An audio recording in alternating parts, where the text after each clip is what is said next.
ഇത് കേരളത്തിലെ അതിപ്രശസ്തമായ ഇടപ്പള്ളി പള്ളിയാണ്.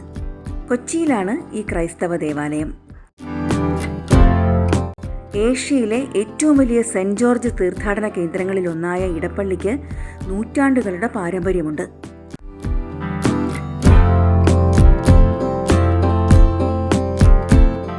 പറവൂർ കോട്ടക്കാവ് പള്ളിക്കും ഉദയംപേരൂർ പള്ളിക്കും ഇടയിലുള്ള പള്ളി എന്നതിനാലാണ് ഇടപ്പള്ളി എന്ന് പേര് വന്നതെന്ന് വിശ്വസിക്കപ്പെടുന്നു.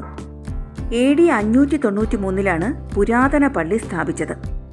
ഇവിടെയുള്ള പഴയ പള്ളി നിർമ്മിച്ചത് 1010 2015 നിർമ്മിച്ച പുതിയ പള്ളിയിൽ 5000 പേർക്ക് ഒരേ സമയം ആരാധന നടത്താം. ഏകദേശം 15 വർഷങ്ങൾ കൊണ്ടാണ് പുതിയ പള്ളിയുടെ പണി പൂർത്തിയാക്കിയത്. അതിമനോഹരമായ യൂറോപ്യൻ കേരള ശൈലിയിലുള്ള നിർമ്മാണത്തിന് പേര് കേട്ടതാണ് ഈ പള്ളി. അതിശയിപ്പിക്കുന്ന വാസ്തുവിദ്യയും ചരിത്ര പ്രാധാന്യവും ഈ പള്ളിക്കുണ്ട്. പള്ളിയുടെ ഉൾവശം ആകർഷണീയമായ ചിത്രപ്പണികളും കൊത്തുപണികളും കൊണ്ട് അതിമനോഹരമാക്കിയിട്ടുണ്ട്. ഇറ്റലിയിൽ നിന്ന് ഇറക്കുമതി ചെയ്ത സ്വർണത്തിൽ പൊതിഞ്ഞ തേക്കുകൊണ്ടാണ് അൾത്താര നിർമ്മിച്ചിരിക്കുന്നത്. അതിൽ യേശുക്രിസ്തുവിന്റെ ഉയിർപ്പിന്റെ ശില്പം കൊത്തിവെച്ചിട്ടുണ്ട്.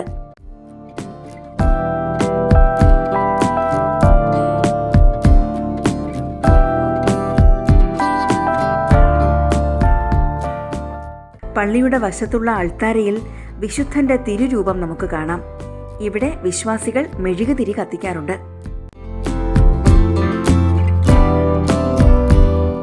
ഈ അത്ഭുത കിണർ ഒരിക്കലും വറ്റാത്തതാണെന്ന് പറയപ്പെടുന്നു. വേനൽക്കാലത്ത് പരിസരത്തെ മറ്റു കിണറുകൾ വറ്റി വരളുമ്പോൾ ഇതിലെന്നും ഒരേ അളവിൽ വെള്ളമുണ്ടാകുമെന്നാണ് പറയുന്നത്.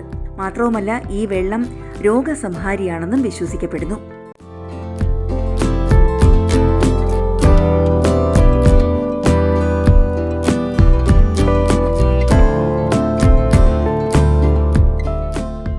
വിശാലമായ ഉദ്യാനവും കാർ പാർക്കിംഗ് സൗകര്യവും പുതിയ പള്ളിയുടെ മുന്നിലുണ്ട്.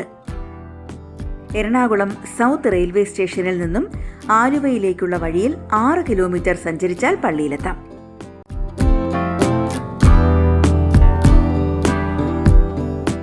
ഈ പുരാതന റോമൻ കാത്തലിക് പള്ളി ഇടപ്പള്ളി പുണ്യാളൻ എന്നറിയപ്പെടുന്ന സെന്റ് ജോർജിന്റെ അനുഗ്രഹത്തിനായി ലോകമെമ്പാടുമുള്ള വിശ്വാസികൾ സന്ദർശിക്കുന്ന പ്രധാന തീർത്ഥാടന കേന്ദ്രമാണ്.